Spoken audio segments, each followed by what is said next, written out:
Welcome to our channel. Today we how to register for YouTube Premium through family sharing, easy tutorial step by step clearly. To register for YouTube Premium through family sharing, start by opening the YouTube app or website. Make sure you are logged into your Google account. Locate the profile icon in the top right corner of the screen.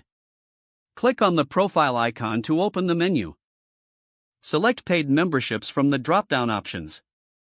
In the paid memberships section, find YouTube Premium and click on it.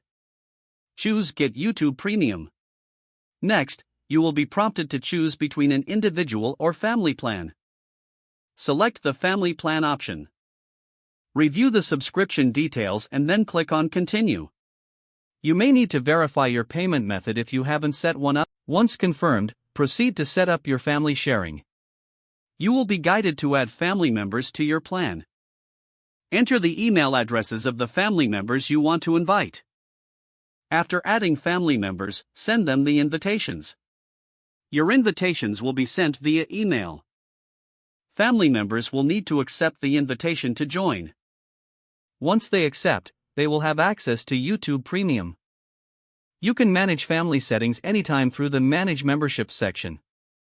Enjoy the benefits of YouTube Premium with your family. If the page does not load, refresh the browser or try again in a private or incognito window.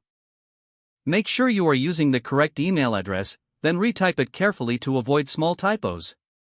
If your password is not accepted, use the reset option and create a new strong password you can remember. Check your spam folder for verification or security emails, then complete any requested confirmation steps. Enable two-factor authentication if available to improve account security and reduce unauthorized access risk. After signing in, review your profile details so your contact information and settings are accurate and current. If you see an error message, note it down and try again after restarting your device and internet connection. Log out when you finish, especially on shared devices, to keep your account and payment information secure. If the page does not load, refresh the browser or try again in a private or incognito window. Make sure you are using the correct email address, then retype it carefully to avoid small typos. Don't forget to like this video and subscribe to our channel for more step-by-step tech guides.